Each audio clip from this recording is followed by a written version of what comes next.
Okay, here's another quick tutorial. This is mostly to answer a student's question, but I thought this would be really useful to people, so I've kind of made it a public video. So the first thing is, how can you make this kind of image that's you can scroll around by just dragging the mouse around, no buttons, I'm just moving the mouse, and what I'm seeing is that I can move around this large image.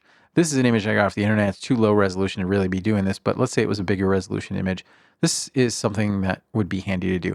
More importantly, can I make it do something, anything, when I hover over certain parts of the image? So this version, actually, I'm using the scroll wheel, and it actually allows me to scroll in even closer.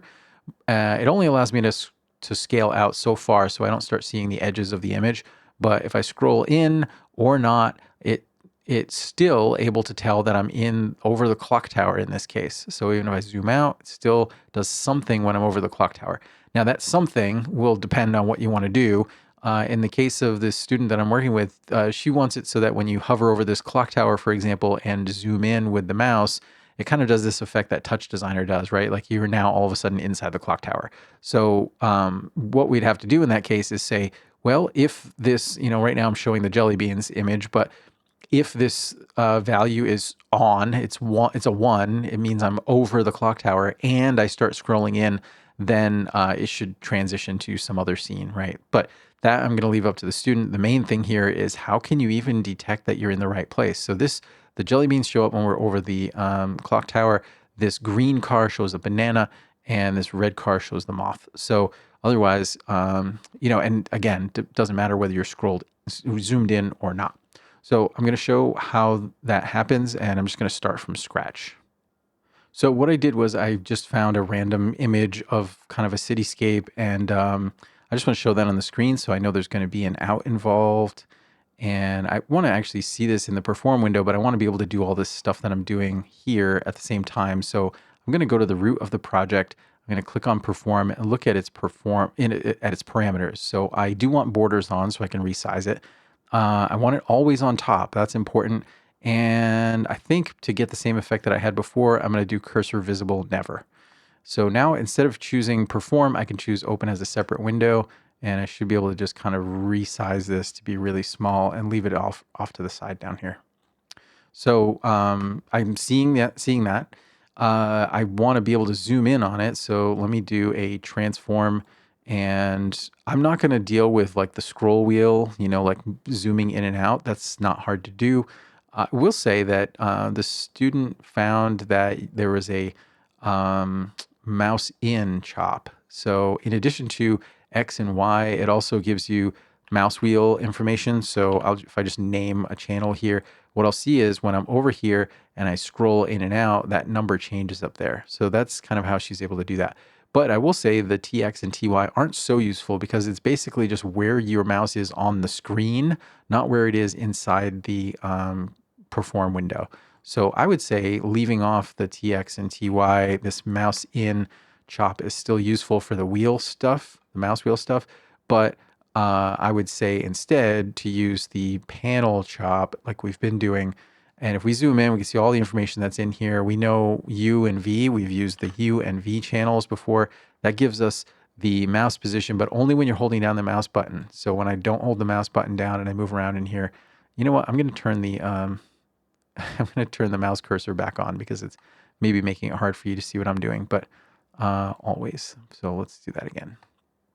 So, moving around in here doesn't do anything, but if I hold it down, it does. So I can change this to roll U and roll V. And those give me, again, if I'm outside the perform window, it doesn't do anything. If I'm inside, just moving the mouse cursor around changes those values. And they seem to go from 0 to 1 in both directions. So that's useful to know. I think we can use those numbers to change the transform location, the translate location here. So let's add a null and try and do that. So I'll do roll U will become the X, and roll V will become the Y. So now I'm able to move around. It's not great. I'm moving it from the corner here. So I think what I need is a math in here because, instead of going 0 to 1, I actually want it to be, here's 0. I want it to be -1 to +1. So let me insert a math and change the range from 0 to 1 to be -1 to 1. And that works better. I can see the edges of the image, so that's not great. If this was a higher resolution, this next step would work better, but you'll see what I mean. If I change the scale to 3, I think I just did this by trial and error, but if I change it to 3, I'm able to scroll around just by dragging the mouse, and I can see the whole image. I don't see any of the borders really. So this is perfect. That answers one half of this, right? Like, how can you scroll around in here? I do want to see that little circle that I had there, kind of the target. So I will add a circle top, and I will composite that together with the image. So I'll add a composite, and I will make sure that the resolution on here is 720p because that's what I'm working in. And then I will change the size of the circle to be much smaller. I don't want any fill, so I'll just turn down the fill alpha. I do want a border, and it's already set to be 1 for the alpha, and I just changed the color to white, but it's still not showing up, and that's because I do need a border width to it. So let me just put this in here, and now I don't want to multiply those. I probably want to do an over. Of course, they're backwards, but I think I can just do switch order. So now we've got the white circle on top, and that looks like what I showed you before. Okay, it might be still a little too big. Let's see. That's better. Okay, I'm sure in here that the transform is using input 2 as the fixed layer. So that's 720 because it's coming down here. I've got input 2 is the 720p, and that's the one that will determine kind of the aspect ratio. So it all looks good. I don't have an oval instead of a circle. If I do, I need to switch this fixed layer. Okay, that's that. Now, the next thing is, of course, like, how do I tell when I'm over different regions here? And, you know, I think the way that I've come up with for doing this works great. Here's what it looks like.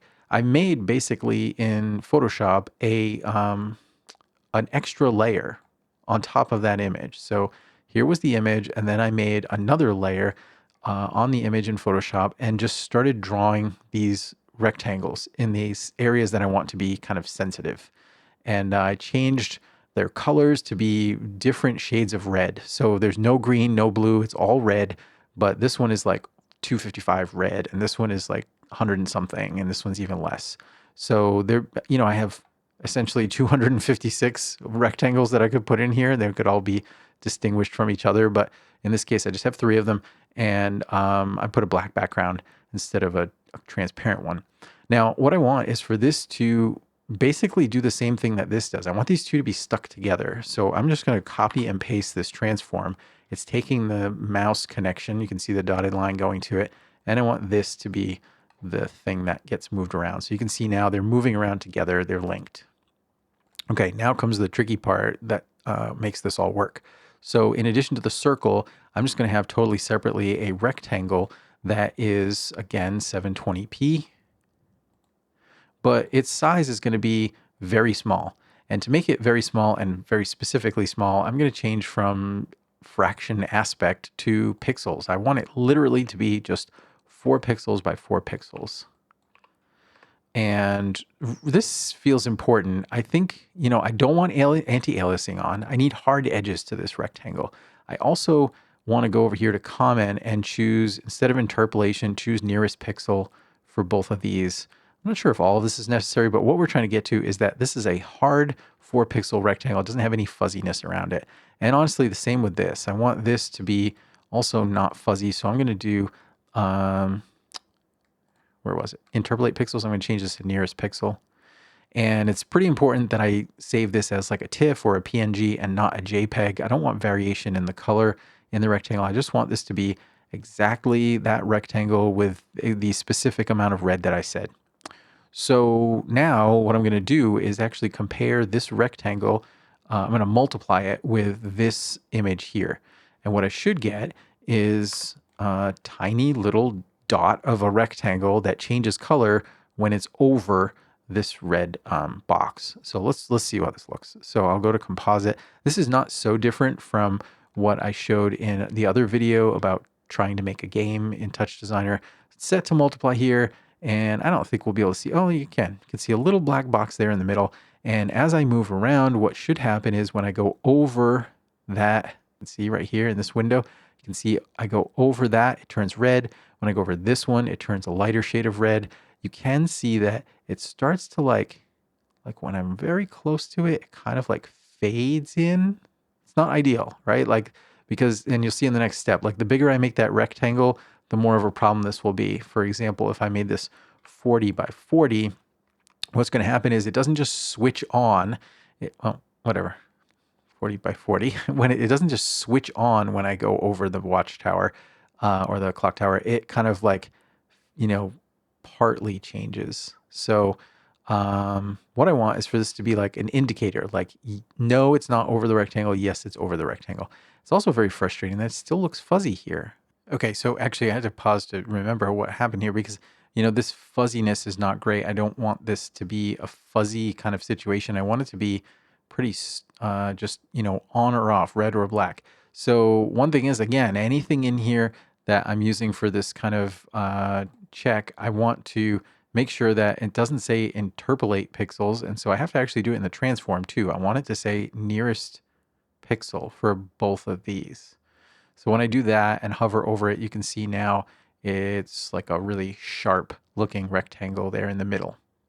That red rectangle doesn't have any fuzz around it. Okay, that's what I want. So again, I'm going to bring this resolution of this rectangle way down to 4 pixels by 4 pixels. And I should see that it's working pretty well. Anytime I'm not over that watchtower, it's or that clock tower, it's black. And then when I'm over it, it's red. There's very little, because it's so small, there's very little possibility of it showing up as like half red or half black. So, ideally it would be 1 pixel by 1 pixel, but for whatever reason that doesn't work with this technique. It just gets too small. So let's see what the next thing is. I can't really make this out unless I blow it up like I did to the size of the screen. I can see this little red or black dot. What I want to do is use an analyze top, and this should tell me if I choose maximum pixel. I should see when I go over that clock tower that I get a full red there. And when I go down to this red car, I see that I get the kind of fainter red. Okay, so next step will be, let's turn that into something useful, like a channel. And for that, I can just do top to chop. And I'm only interested in red, so I can get rid of all these other channels. And what I should see again is it's just showing 0, but when I go over this, I get a 1. When I go over the red car, I get a 0.6 something. When I go over here, I get a 0.3 something. And look, it does still kind of give me like an intermediate number. It's a little frustrating. But again, like if I move out of the way here, what I'm seeing is that it's like kind of a part of the little black rectangle. Right now it's like half filled with red.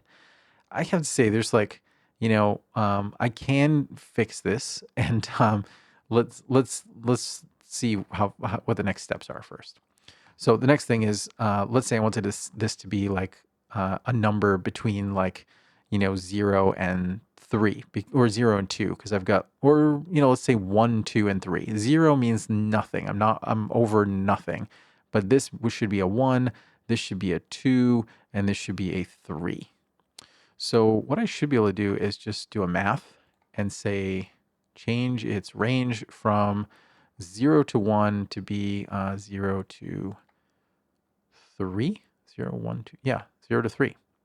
So it should be, when I am over nothing, it's a 0. When I go over the clock tower, it's a 3.